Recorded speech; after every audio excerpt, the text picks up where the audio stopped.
Hey, what's up, guys? Good evening. I have more revelations regarding Operation Encore, the Executive Order 14040's latest declassification ordered under the Biden administration last year in late 2021.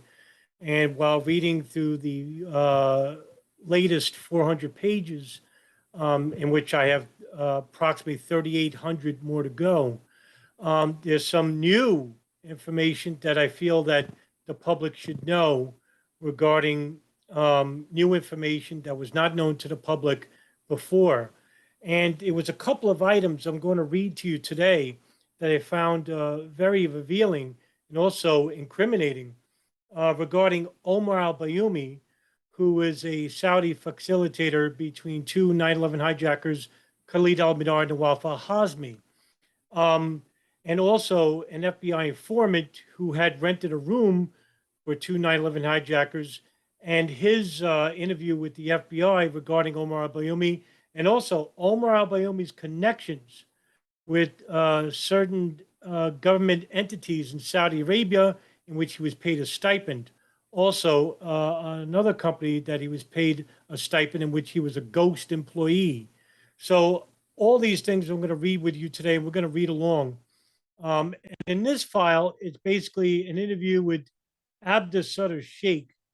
And so I'm going to read this with you, and let's see what it has to say, because this is very revealing. On September 24, 2001, Abdussattar Shaikh was interviewed by Special Agent Blank. Shaikh advised that he is one of the founders of the Islamic Center of San Diego. Shaikh identified a photo of Omar al-Bayoumi, whom he became acquainted with in 1994 when Shaikh was teaching at the American Commonwealth University. Shaikh described al-Bayoumi as follows. Al-Bayoumi was in the United States using a Saudi Arabian passport. Because of his facial features, he is possibly of Egyptian descent. Al-Bayoumi appeared to be approximately 40 to 45 years old.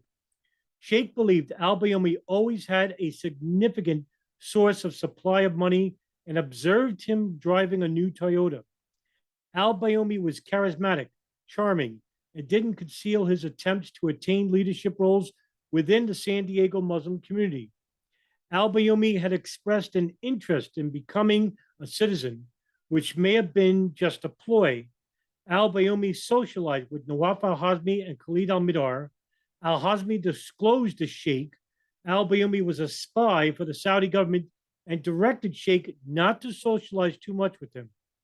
Now, Nawaf al-Hazmi and Khalid al-Mihdhar are the two 9/11 hijackers of American Airlines Flight 77 that crashed into the Pentagon.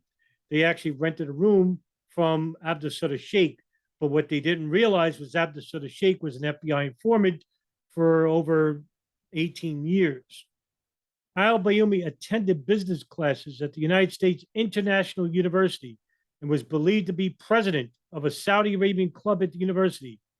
Al-Bayoumi had an office at the Kurdish mosque in El Cajon, California, where the leadership neither liked or trusted him and asked him to leave approximately 3 years ago.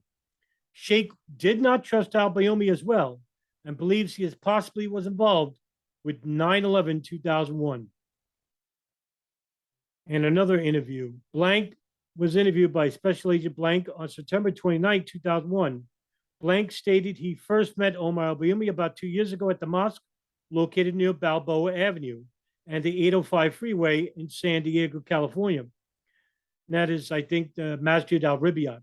Blank thought al-Bayoumi may be of Egyptian extraction, but moved to Jeddah, Saudi Arabia prior to moving to the United States. Blank believed al-Bayoumi was deceptive and did not trust him. He described al-Bayoumi as lacking in formal education and lacking intellectual capability. Al-Bayoumi was well known at the mosque near Balboa Avenue and 805 freeway and frequently surrounded himself with men in their 20s. Al-Bayoumi would promise to help visiting Islamic students, but his assistance never evolved. Blank concluded al-Bayoumi was asked to leave his position at the Al-Medina Mosque after irregularities were found in association with his collection and distribution of funds. Now, in this file, these are going to be direct links with Omar al-Bayoumi's connections to the Saudi government.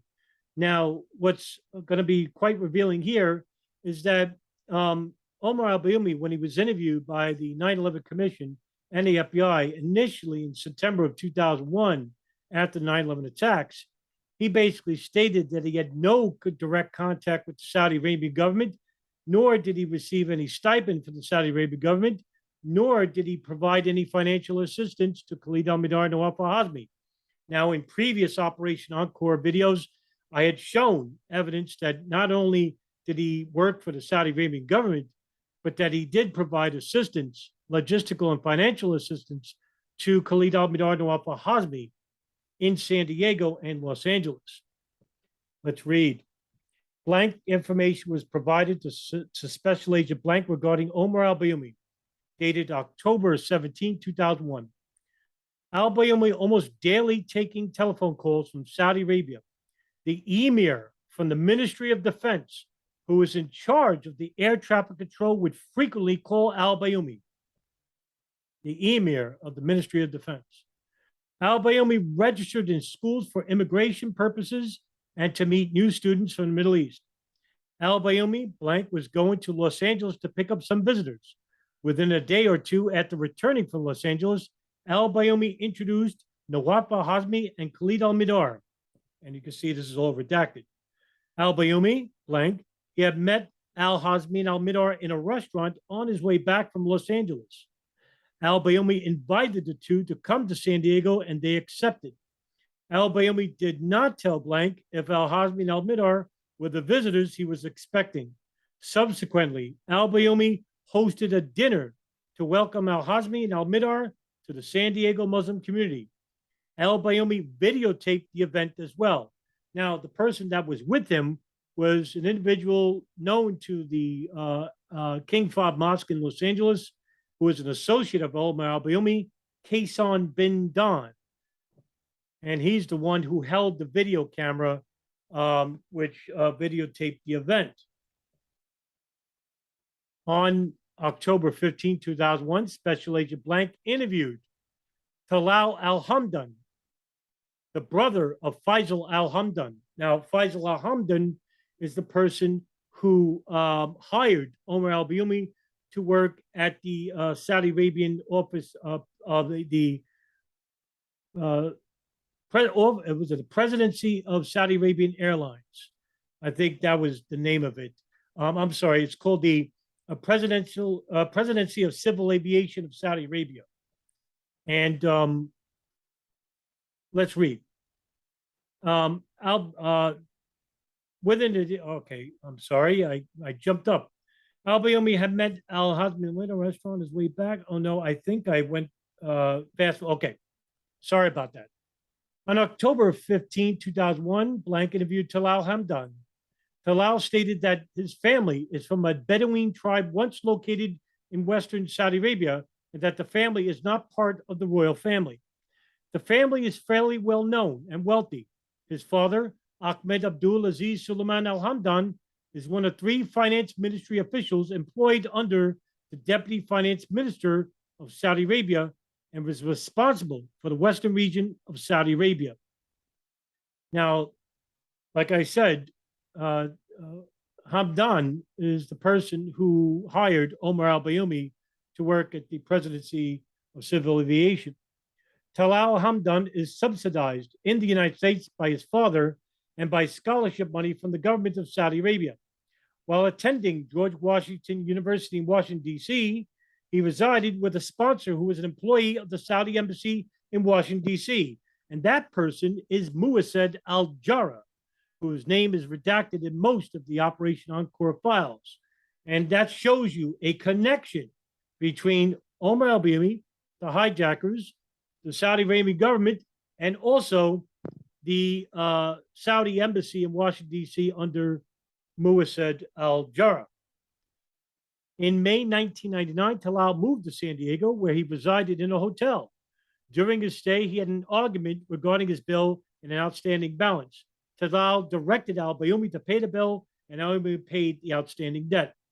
Analysts note, during the period of telephone number blank was subscribed by Talal Hamdan in San Diego, California, 92124.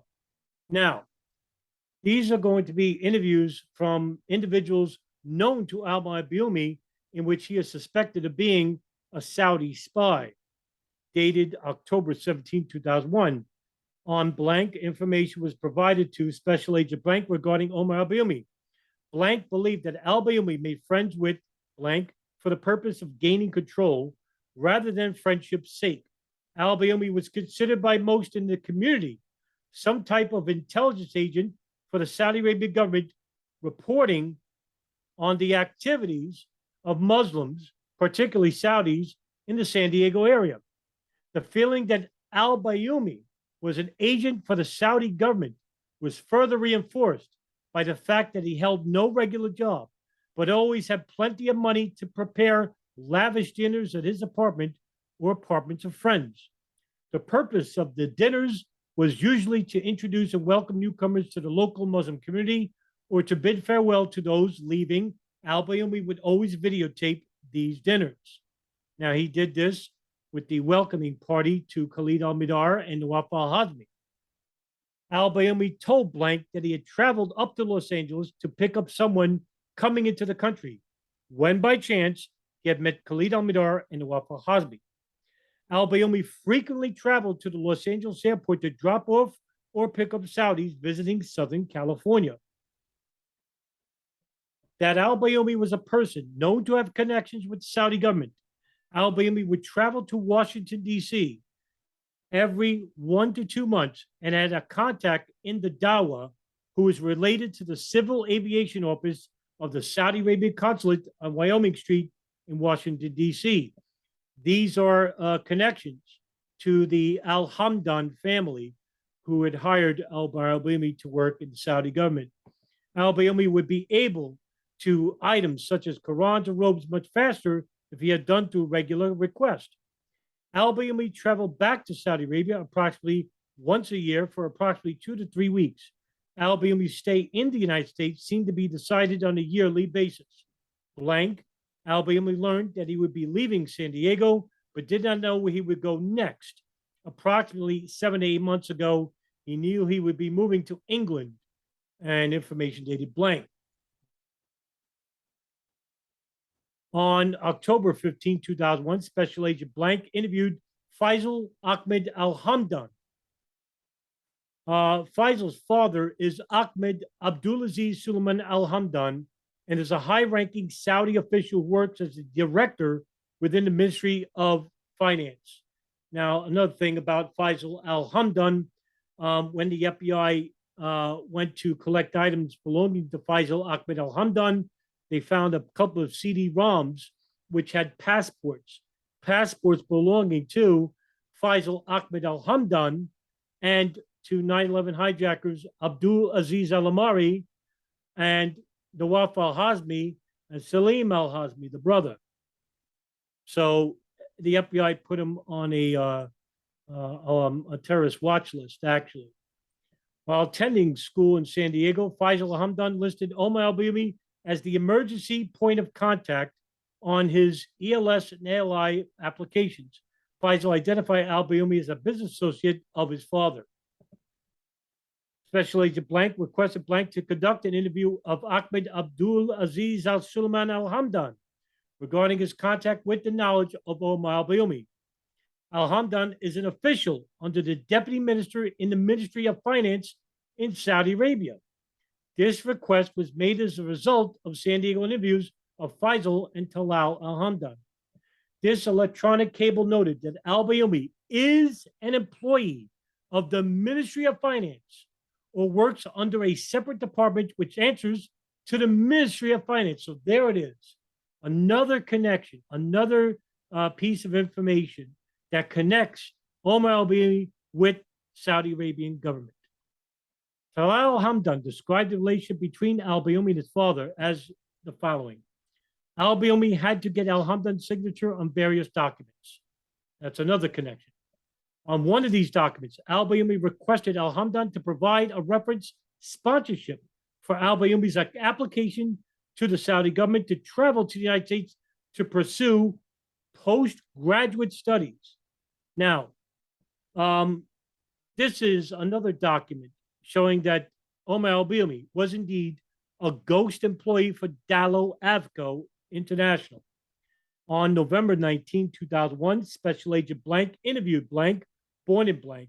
This electronic cable provides extensive education and employment background on Blank, who was employed at PCA Dallah, and stated that al-Bayoumi was a representative that PCA personnel wished to keep in America. Blank was requested to provide a stipend to al-Bayoumi in an amount of $3,500 per month. So this is another connection showing that he was indeed an employee at Dallah Avco, which is a company located in Saudi Arabia. By the way, in a previous early Operation Encore video, I showed that Dallah Avco had connections with none other than Osama bin Laden. According to Blank, al-Bayoumi was already drawing a salary from PCA Dallah. The PCA person hinted that Blank should pay for al-Bayoumi because al-Bayoumi would be in a position to assist Blank in the future. In addition, Blank was requested to furnish al-Bayoumi with reference letters. On November 15, 2001, Blank was interviewed by Special Agent Blank and provided the following information.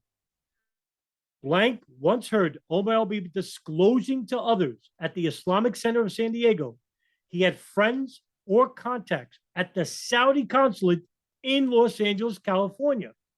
Blank advised al-Bayoumi was extremely close to other ICSD Saudis.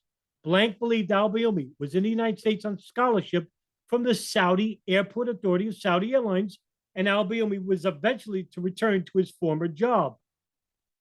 Information was received from an interview with Blank, identified al-Bayoumi as a ghost employee of Avco Overseas.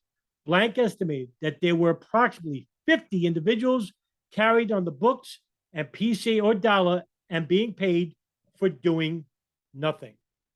So there we have latest revelation showing another a bit of information showing that Omar al-Bayoumi had connections to Khalid al-Mihdhar and Nawaf al-Hazmi, 9/11 hijackers, that he was paying for their rent in Los Angeles, in San Diego, that he had met them in Los Angeles, that he had stayed with them in Los Angeles and San Diego, that Omar al-Bayoumi was indeed getting a stipend from two Saudi government entities, in which one, he was a ghost employee at Dallah Avco, that his connections with the Saudi government are now connections to the al-Hamdan family at the Saudi presidency, Saudi Arabian presidency of civil aviation. For over 30 years, he was an employee. So there we have it, ladies and gentlemen. And, I'll keep reading through the latest files to show that there are indeed much more deeper connections showing that the Saudi government was indeed may have had a larger connection and association to the 9/11 hijackers themselves. And this is unfortunately not going to be reported by the media. But just to show you that it wasn't largely ignored by the media, CBS News, when Operation Encore first was initially brought to public light, they did care to mention about Operation Encore. And I'll just show you part of that.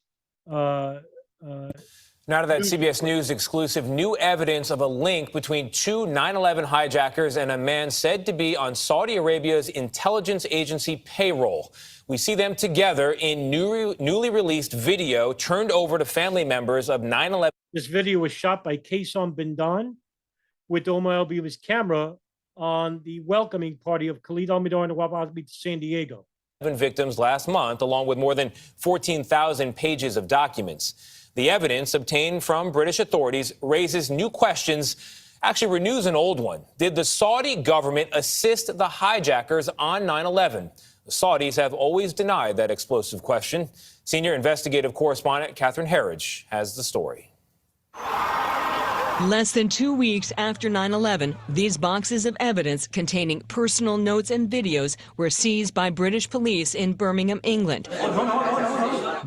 One of the notebooks that was recovered by Scotland Yard, in which I did a video on, you should go watch that video, regarding Omar al-Bayoumy's personal belongings that was collected as evidence by Scotland Yard, shows that Omar al-Bayoumi had a notebook regarding plane aeronautical height and anomalies of a plane in Washington, D.C., which is actually American Airlines Flight 77. It was diagrams, how much fuel would be on the plane. It showed certain areas in which it would be known to the muscle hijackers, in which it would show that it would be time to hijack the plane, landmarks that would be seen outside the windows, how much fuel would be on the plane. It was a long diagram that was found, one of those notebooks that was found. Buried inside this home video from 2000, now being seen publicly for the first time. The event is described by the 9/11 Commission as a party at the San Diego apartment of two hijackers. While Nawaf al-Hazmi and Khalid al-Mihdhar avoided the camera, Mihdhar can be seen. There's Khalid al-Mihdhar right here. Here in the kitchen. That's really rare. Their team would later commandeer Flight 77, slamming it into the Pentagon. The party's There's Omar al-Bayoumi right here. Host, a Saudi national, Omar al-Bayoumi, who British police arrested after 9/11 and from whom they seized the videos and documents. 3 years after the attack, the 9/11 Commission said there was no credible evidence that Bayoumi believed in violent extremism or knowingly aided extremist. Yeah, I mean, yeah, this Operation Encore came out years later, but I mean, goodness gracious, now with the latest releases, will we get a new investigation regarding Saudi government complicity in the attacks? But the FBI still covers up for the Saudi government, but they're not acting on their own. This is coming from the State Department. And it doesn't matter whether it's Republican or Democrat, because we had Trump in office, he did nothing. And we have Obama in office, of course, he did nothing. The Bush administration covered for the Saudi government because they're actually personal friends with the former U.S. Saudi ambassador Bandar bin Sultan. And at least with the Biden administration, we're getting, some information from the Saudi government, but they're not doing anything about it either. Groups. Though a newly declassified FBI memo from 2017 reports Bayoumi was on the payroll of Saudi intelligence. That's the document I read you. Part of the documents I read you. Intelligence, a fact that was not confirmed at the time of the 9/11 Commission report. I call him a facilitator because he helped them out. Last fall, CBS News sat down with retired FBI agents Danny Gonzalez and Ken Williams. Ken Williams, I'm sorry, let me go back a little bit. This is Ken Williams, and I've interviewed him for my podcast, and he was a fantastic interview. He's the one who wrote the Phoenix memo warning the FBI about an unusually high number of radical there were radical fundamentalists that were training in flight schools in Scottsdale, Arizona. And he tried to warn, because he had an informant inside these Islamic circles. His name was Henry Allen, who was a Muslim convert and a businessman in southern Arizona. And these warnings went ignored. And he wasn't alone. We had a couple of FBI agents, a couple of I've interviewed, like Colin Rowley, Mark Rossini, who tried to blow the whistle, and they were ignored. And some of them got in very big trouble. Ken Williams, who investigated the hijacker support network. Both now work for the 9/11 families. He helped them with apartments. He helped them with bank accounts. He was also an employee of the government of Saudi Arabia. Among the records, a notepad containing a handwritten drawing of a plane and mathematical equation. Yeah, that's the notebook I was telling you about regarding the aeronautical equations of what is believed to be a Flight 77. That an expert said in a court filing could be used to calculate the rate of descent to a target. Bayoumi is believed to be living in Saudi Arabia. We've tried to reach him through the Saudi embassy. It did not respond to our questions, but said in a statement last year, any allegation that Saudi Arabia is complicit in the September 11th attacks is categorically false. The FBI declined to comment for our reporting, Gail. See, this is the problem. And, you know, with new information coming out, and look, you know, this information I'm reading to you today and other information I've made previous videos on, you know, it's unfortunate nobody's reporting on this. Nobody in the truth community, nobody in the legacy media. And I feel bad because, you know, here we have startling revelations and we're starting to put the puzzle pieces together. And, you know, things are starting to stick. But if nobody's paying attention, you know, then, I mean, you know, people like Omar al-Bayoumi are going to get away with murder, literally. So, you know, I'll keep reading these files, and of course, I'll keep making these videos to inform you, the public, about the latest revelations regarding the terrorist events of September 11, 2001. Have a good night, and I'll see you in the next video.